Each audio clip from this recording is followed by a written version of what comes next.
आप सभी को स्नेह भरा नमस्कार। आज हम सुनेंगे सत्यनारायण भगवान की कथा।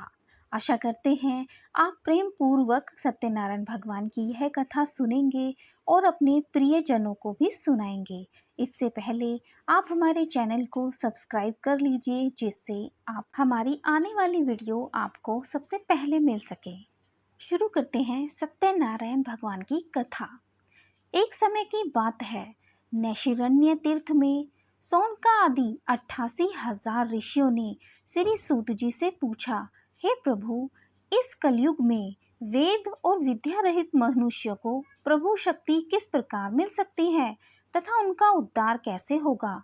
हे मुनि श्रेष्ठ, ऐसा कोई तप बताइए जिससे थोड़े समय में ही पुण्य मिले और मन वांछित फल भी मिल जाए। इस प्रकार की कथा सुनने की हम इच्छा रखते हैं। सर्व शास्त्रों के ज्ञाता सूत जी बोले, हे वैष्णवों में पूज्य, आप सभी ने प्राणियों के हित की बात पूछी है, इसलिए मैं एक ऐसे श्रेष्ठ व्रत को आप लोगों को बताऊंगा जिसे नारद जी ने लक्ष्मी नारायण से पूछा था और लक्ष्मीपति ने मणि श्रेष्ठ नारद जी से कहा था। आप सब इसे ध्यान से सुनिए। एक समय की बात है, योगी राज नारद जी दूसरों के हित की इच्छा के लिए अनेकों लोकों में घूमते हुए मृत्यु लोक में आ पहुँचे। यहाँ उन्होंने अनेक योनियों में जन्मे प्राय सभी मनुष्यों को अपने कर्मों द्वारा अनेकों दुखों से पीड़ित देखा। उनका दुख देख नारद जी सोचने लगे कि कैसा प्रयत्न किया जाए जिसके करने से निश्चित रूप से मानव के दुखों का अंत हो जाए। इसी विचार पर मनन करते हुए वह विष्णु लोक में गए। वहाँ वह देवों के ईश नारायण की स्तुति करने लगे, जिनके हाथों में शंख, चक्र, गदा और पद्म थे। गले में वरमाला पहने हुए थे। स्तुति करते हुए नारद जी बोले, हे भगवान, आप अत्यंत शक्ति से संपन्न हैं। मन तथा वाणी भी आपको नहीं पा सकती है। आपका आदि, मध्य तथा अंत नहीं है। निर्गुण स्वरूप सृष्टि के कारण भक्तों के दुख को दूर करने वाले हैं। आपको मेरा नमस्कार है। नारद जी की स्तुति सुनकर विष्णु भगवान बोले, हे मुनि श्रेष्ठ, आपके मन में क्या बात है? आप किस काम के लिए यहाँ पधारे हैं, उसे निसंकोच कहो। इस पर नारद मुनि बोले कि मृत्यु लोक में अनेक योनियों में जन्मे मनुष्य अपने कर्मों के द्वारा अनेकों दुख से दुखी हो रहे हैं। हे नाथ, आप मुझ पर दया रखते हैं तो बताइए कि वो मनुष्य थोड़े प्रयास से ही अपने दुखों से कैसे छुटकारा पा सकते हैं।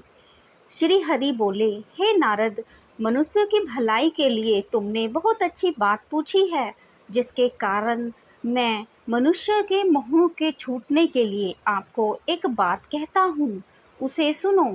स्वर्ग लोक व मृत्यु लोक दोनों में एक दुर्लभ उत्तम व्रत है जो पुण्य देने वाला है। आज प्रेमवश होकर मैं उसे तुमसे कहता हूँ। श्री सत्यनारायण भगवान का यह व्रत अच्छी तरह विधि विधान पूर्वक करके मनुष्य तुरंत ही यहाँ सुख भोग कर मरने के बाद मोक्ष पाता है। श्री हरि के वचन सुन नारद जी बोले कि उस व्रत का फल क्या है और उसका विधान क्या है। यह व्रत किसने किया था? इस व्रत को किस दिन करना चाहिए? सभी कुछ विस्तार से बताएं। नारद जी की बात सुनकर श्री हरि बोले, दुख व शोक को दूर करने वाला यह सभी स्थान पर विजय दिलाने वाला है। मानव को भक्ति व श्रद्धा के साथ शाम को श्री सत्यनारायण की पूजा धर्मपरायण होकर ब्राह्मणों व बंधुओं के साथ करनी चाहिए। भक्ति भाव से ही नैवेद्य, केले का फल, घी, दूध और गेहूं का आटा सवाए लेना चाहिए। गेहूं के स्थान पर यदि गेहूं का आटा ना हो तो चावल का आटा, शक्कर तथा गुड़ लेकर भी सभी भक्षण योग्य पदार्थों को मिलाकर भगवान का भोग लगाएं। ब्राह्मणों सहित बंधु बांधवों को भी भोजन कराएं। उसके बाद सोम भोजन करें। भजन कीर्तन के साथ भगवान की भक्ति में लीन हो जाएं। इस तरह से सत्यनारायण भगवान का यह व्रत करने पर मनुष्य की सारी इच्छाएं निश्चित रूप से पूरी हो जाती हैं। इस कली काल अर्थात कलयुग में मृत्यु लोक में मोक्ष का यही एक सरल उपाय बताया गया है। सूत जी बोले, हे ऋषियों, जिसने पहले समय में इस व्रत को किया था उसका सुंदर इतिहास कहता हूँ, ध्यान से सुनो। सुंदर काशीपुर नगरी में एक अत्यंत निर्धन ब्राह्मण रहता था। भूख प्यास से परेशान वह धरती पर घूम रहा था। ब्राह्मणों से प्रेम करने वाले भगवान ने एक दिन ब्राह्मण का वेश धारण करके उसके पास जाकर पूछा, हे ब्राह्मण, नित्य दुखी होकर तुम पृथ्वी पर क्यों घूमते हो? दीन ब्राह्मण बोला, मैं निर्धन ब्राह्मण हूँ, भिक्षा के लिए धरती पर घूमता रहता हूँ। हे भगवान, यदि आप इसका कोई उपाय जानते हो तो बताइए। व्रत ब्राह्मण कहता है कि सत्यनारायण भगवान मनोवांछित फल देने वाले हैं, इसलिए तुम उनका पूजन करो। इसे करने से मनुष्य सभी दुखों से मुक्त हो जाता है। वृद्ध ब्राह्मण बनकर आए सत्यनारायण भगवान उस निर्धन ब्राह्मण को व्रत का सारा विधान बताकर अंतर ध्यान हो गए। ब्राह्मण मन ही मन सोचने लगा कि जिस व्रत को वृद्ध ब्राह्मण करने को कह गए हैं, मैं उसे जरूर करूँगा। यह निश्चय करने के बाद उसे रात में नींद भी नहीं आई। वह सवेरे उठकर सत्यनारायण भगवान के व्रत का निश्चय करके भिक्षा के लिए चला गया। उस दिन निर्धन ब्राह्मण को भिक्षा में बहुत सा धन मिला, जिससे उसने अपने बंधु बांधवों के साथ मिलकर श्री सत्यनारायण भगवान का व्रत संपन्न किया। भगवान सत्यनारायण का व्रत संपन्न करने के बाद वह निर्धन ब्राह्मण सभी दुखों से छूट गया और अनेक प्रकार की संपत्तियों से युक्त हो गया। उसी समय से यह ब्राह्मण हर माह इस व्रत को करने लगा। इस तरह से सत्यनारायण भगवान के व्रत को जो मनुष्य करेगा वह सभी प्रकार के दुखों से मुक्त हो जाएगा और अपने पापों से छूटकर मोक्ष को प्राप्त होगा। सूत जी बोले कि इस तरह से नारद जी से नारायण जी का कहा हुआ श्री सत्यनारायण व्रत को मैंने तुमसे कहा। हे विप्रो, मैं अब और क्या कहूँ? ऋषिवर बोले, हे मुनिवर, संसार में उस विप्र से सुनकर और किस किस ने इस व्रत को किया, हम सब इस बात को सुनना चाहते हैं। इसके लिए हमारे मन में श्रद्धा का भाव है। सूत जी बोले, हे मुनियों, जिस जिसने इस व्रत को किया है वह सब सुनो। एक समय वही विप्र धन व ऐश्वर्य के अनुसार अपने बंधु बांधवों के साथ इस व्रत को करने को तैयार हुआ। उसी समय एक लकड़ी बेचने वाला बूढ़ा आदमी आया। उसे बड़ी प्यास लगी थी।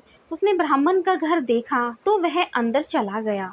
प्यास में दुखी वह लकड़हारा उनको व्रत करते देखकर कहने लगा कि यह आप क्या कर रहे हैं। उसने पहले ब्राह्मण को नमस्कार किया और फिर पूछा कि प्रभु, यह मुझे भी बताइए कि आप यह क्या कर रहे हैं तथा इसे करने से क्या फल मिलेगा, कृपया मुझे भी बताएं। ब्राह्मण ने कहा कि सब मनोकामनाओं को पूरा करने वाला यह सत्यनारायण भगवान का व्रत है। इनकी कृपा से ही मेरे घर में धन धान्य आदि में वृद्धि हुई है। ब्राह्मण से सत्यनारायण व्रत के बारे में जानकर वह लकड़हारा बहुत प्रसन्न हुआ। चरणामृत लेकर वह प्रसाद खाने के बाद वह अपने घर गया। लकड़हारे ने अपने मन में संकल्प किया कि आज लकड़ी बेचने से जो धन मिलेगा उसी से मैं श्री सत्यनारायण भगवान का उत्तम व्रत करूंगा। मन में इस विचार को लेकर बूढ़ा लकड़हारा सिर पर लकड़ियां रखकर उस नगर में बेचने गया जहां धनी लोग ज्यादा रहते थे। उस नगर में उसे अपनी लकड़ियों का दाम पहले से 4 गुना अधिक मिलता है। लकड़हारा प्रसन्नता के साथ दाम लेकर और सत्यनारायण भगवान के व्रत की सामग्री लेकर अपने घर गया। वहां उसने अपने बंधु बांधवों को बुलाकर विधि विधान से सत्यनारायण भगवान का पूजन और व्रत किया। इस व्रत के प्रभाव से वह लकड़हारा धन धान्य से युक्त होकर संसार के समस्त सुखों को भोगकर अंतकाल में वैकुंठ धाम चला गया। सूत जी बोले, हे श्रेष्ठ मुनियों, अब आगे की कथा कहता हूँ। पहले समय में उल्कामुख नाम का एक बुद्धिमान राजा था। वह सत्यवक्ता और जितेंद्रिय था। प्रतिदिन देव स्थानों पर जाता और निर्धनों को धन देकर उनके कष्ट दूर करता था। उसकी पत्नी कमल के समान मुख वाली तथा सती साध्वी थी। भद्रशिला नदी के तट पर उन दोनों ने श्री सत्यनारायण भगवान का व्रत किया। उसी समय साधु नाम का एक वैश्य आया। उसके पास व्यापार करने के लिए बहुत सा धन भी था। राजा को व्रत करते देखकर वह विनय के साथ पूछने लगा, हे राजन, भक्ति भाव से पूर्ण होकर आप यह क्या कर रहे हैं? मैं सुनने की इच्छा रखता हूँ, तो आप मुझे बताइए। राजा बोला, हे साधु, अपने बंधु बांधवों के साथ पुत्र आदि की प्राप्ति के लिए एक महाशक्तिमान श्री सत्यनारायण भगवान का व्रत व पूजन कर रहा हूँ। राजा के वचन सुनकर साधु आदर से बोला, हे राजन, मुझे इस व्रत का सारा विधान कहिए। आपके कथा अनुसार मैं भी इस व्रत को करूँगा। मेरी भी संतान नहीं है और इस व्रत को करने से निश्चित रूप से मुझे संतान की प्राप्ति होगी। राजा से व्रत का सारा विधान सुनकर व्यापार से निवृत्त हो वह अपने घर गया। साधु वैश्य ने अपनी पत्नी को संतान देने वाले इस व्रत का वर्णन कह सुनाया और कहा कि जब मेरी संतान होगी तब मैं इस व्रत को करूँगा।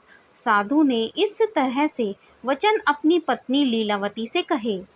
एक दिन लीलावती पति के साथ आनंदित हो सांसारिक धर्म से प्रवृत्त होकर सत्यनारायण भगवान की कृपा से गर्भवती हो गई। 10वें महीने में उसके गर्भ से एक सुंदर कन्या ने जन्म लिया। दिनों दिन वह ऐसे बढ़ने लगी जैसे कि शुक्ल पक्ष का चंद्रमा बढ़ता है। माता पिता ने अपनी कन्या का नाम कलावती रखा। एक दिन लीलावती ने मीठे शब्दों में अपने पति को याद दिलाया कि आपने सत्यनारायण भगवान के जिस व्रत को करने का संकल्प किया था उसे करने का समय आ गया है। आप इस व्रत को करिए।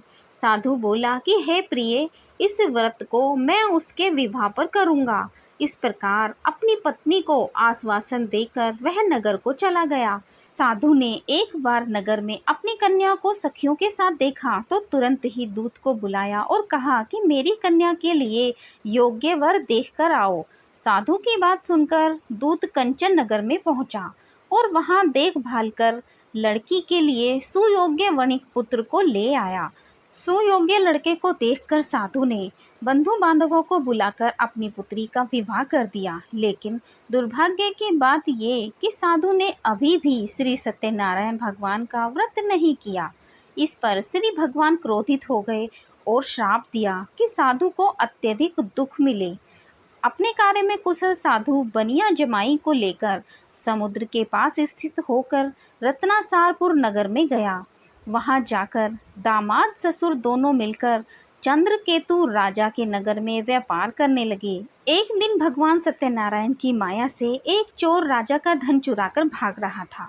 उसने राजा के सिपाहियों को अपना पीछा करते देखकर चुराया हुआ धन वहां रख दिया जहां साधु अपने जमाई के साथ ठहरा हुआ था। राजा के सिपाहियों ने साधु वैश्य के पास राजा का धन पड़ा देखा तो वह ससुर जमाई दोनों को बांधकर प्रसन्नता से राजा के पास ले गए और कहा कि इन दोनों ने चोरी की है, हम इन्हें पकड़ लाए हैं। आप आगे की कार्यवाही की आज्ञा दें। राजा की आज्ञा से उन दोनों को कठिन कारावास में डाल दिया गया और उनका सारा धन भी उनसे छीन लिया गया। श्री सत्यनारायण भगवान के श्राप से साधु की पत्नी भी बहुत दुखी हुई। घर में जो धन रखा था उसे भी चोर ने चुरा लिया। शारीरिक तथा मानसिक पीड़ा व भूख प्यास से अति दुखी होकर अन्न की चिंता में कलावती ब्राह्मण के घर गई। वहां उसने श्री सत्यनारायण भगवान का व्रत होते देखा, फिर कथा भी सुनी। वह प्रसाद ग्रहण करके वह रात को घर वापस आई। माता ने कलावती से पूछा कि हे पुत्री, अब तक तुम कहाँ थी? तेरे मन में क्या है? कलावती ने अपनी माता से कहा, हे माता, मैंने एक ब्राह्मण के घर में श्री सत्यनारायण भगवान का व्रत देखा है। कन्या के वचन सुन लीलावती भगवान के पूजन की तैयारी करने लगी।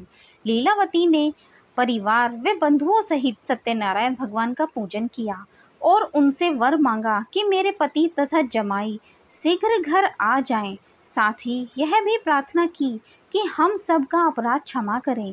श्री सत्यनारायण भगवान इस व्रत से संतुष्ट हो गए और राजा चंद्रकेतु को सपने में दर्शन देकर कहा कि हे राजन, तुम उन दोनों वैश्यों को छोड़ दो और तुमने उनका जो धन लिया है उसे वापस कर दो। अगर ऐसा नहीं किया तो मैं तुम्हारा धन, राज्य व संतान सभी को नष्ट कर दूंगा। राजा को यह सब कहकर वह अंतर्ध्यान हो गए। प्रातःकाल सभा में राजा ने अपना सपना सुनाया।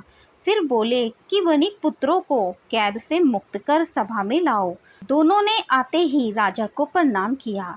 राजा चंद्रकेतु मीठी वाणी में बोले, हे महानुभावों, भाग्यवश ऐसा कठिन दुख तुम्हें प्राप्त हुआ है, लेकिन अब तुम्हें कोई भय नहीं है।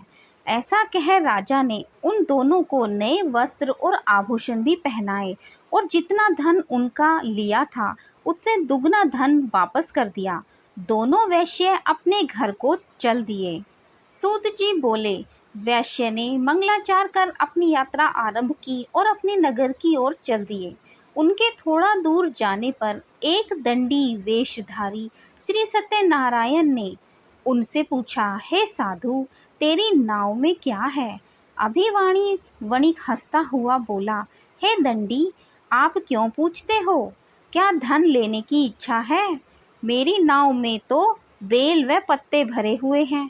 वैश्य के कठोर वचन सुन भगवान बोले, तुम्हारा वचन सत्य हो। दंडी ऐसे वचन कह वहां से दूर चले गए। कुछ दूर जाकर समुद्र के किनारे बैठ गए। दंडी के जाने के बाद साधु वैश्य ने नित्य क्रिया के पश्चात नाव को ऊंची उठते देखकर अचंभा माना और नाव में बेल पत्ते आदि देख वह मूर्छित होकर जमीन पर गिर पड़े। मूर्छा खुलने पर वह अत्यंत शोक में डूब गए। तब उनका दामाद बोला कि आप शोक ना मनाएं, यह दंडी का शाप है, इसलिए हमें उनकी शरण में जाना चाहिए, तभी हमारी मनोकामना पूरी होगी। दामाद की बात सुनकर वह दंडी के पास पहुंचा और अत्यंत भक्तिभाव नमस्कार करके बोला, मैंने आपसे जो जो असत्य वचन कहे थे उनके लिए मुझे क्षमा कर दें। ऐसा कहकर महान शोकातुर होकर रोने लगा। तब दंडी भगवान बोले, हे वणिक पुत्र, मेरी आज्ञा से बार बार तुम्हें दुख प्राप्त हुआ है। तू मेरी पूजा से विमुख हुआ। साधु बोला, हे भगवान, आपकी माया से ब्रह्मा आदि देवता भी आपके रूप को नहीं जानते, तब मैं अज्ञानी कैसे जान सकता हूँ? आप प्रसन्न होइए। अब मैं सामर्थ्य के अनुसार आपकी पूजा करूँगा। मेरी रक्षा करो और पहले के समान नौका में धन भर दो। साधु वैश्य के भक्ति पूर्वक वचन सुनकर भगवान प्रसन्न हो गए और उसकी इच्छानुसार वरदान देकर अंतर्ध्यान हो गए। ससुर जमाई जब नाव पर आए तो नाव धन से भरी हुई थी। फिर वही अपने अन्य साथियों के साथ सत्यनारायण भगवान का पूजन कर अपने नगर को चल दिए। जब नगर के नज़दीक पहुँचे तो दूत को घर पर खबर करने के लिए भेज दिया। दूत साधु की पत्नी को प्रणाम कर कहता है कि मालिक अपने दामाद सहित नगर के निकट आ गए हैं। दूत की बात सुनकर साधु की पत्नी लीलावती ने बड़े हर्ष के साथ सत्यनारायण भगवान का पूजन कर अपनी पुत्री कलावती से कहा कि मैं अपने पति के दर्शन को जाती हूँ, तू कार्य पूर्ण कर शीघ्र आ जाना। माता के ऐसे वचन सुनकर कलावती जल्दी से प्रसाद छोड़कर अपने पति के पास चली गई। प्रसाद की अवज्ञा के कारण श्री सत्यनारायण भगवान रुष्ट हो गए और नाव सहित उसके पति को पानी में डुबो दिया। कलावती अपने पति को वहां ना पाकर रोती हुई जमीन पर गिर गई।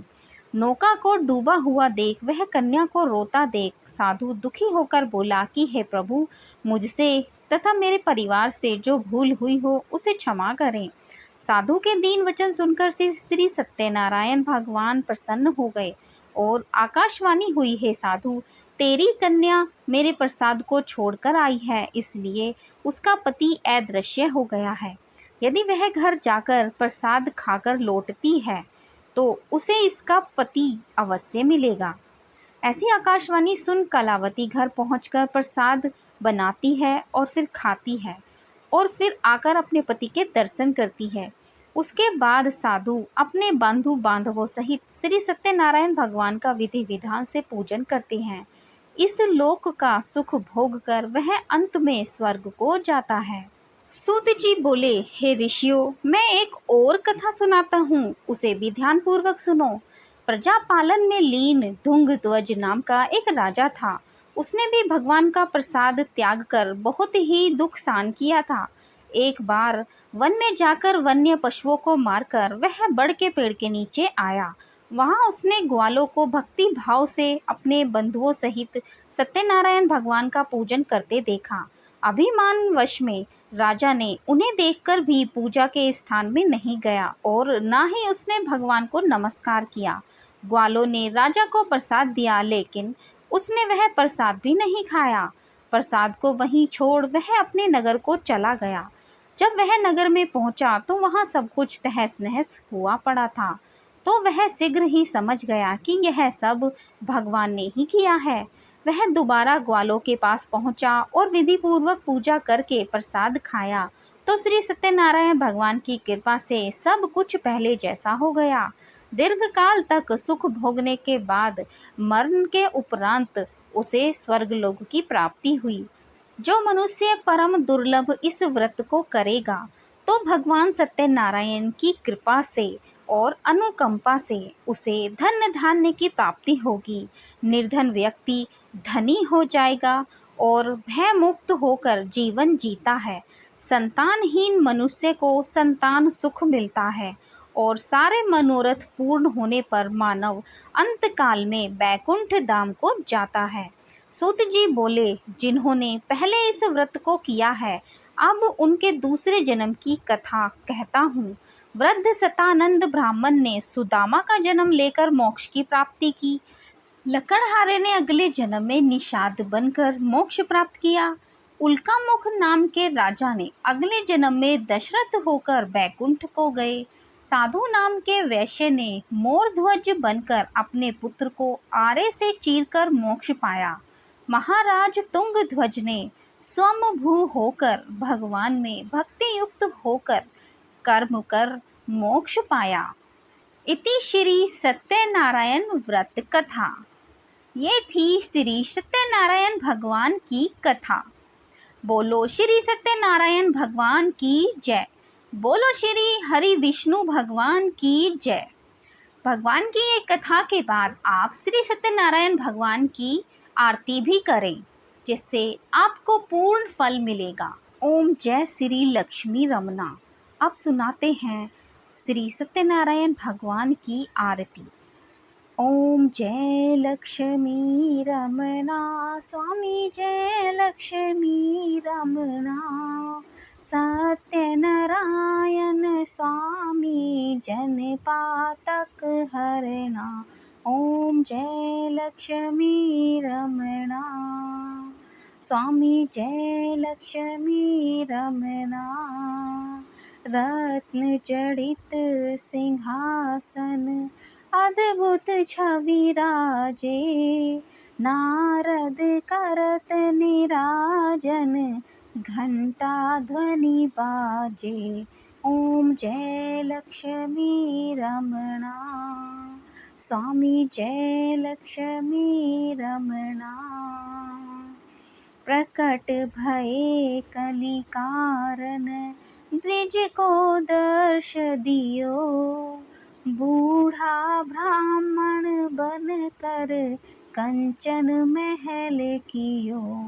ओम जय लक्ष्मी रमना, स्वामी जय लक्ष्मी रमना। दुर्बल भील कठारो जिन पर कृपा करी।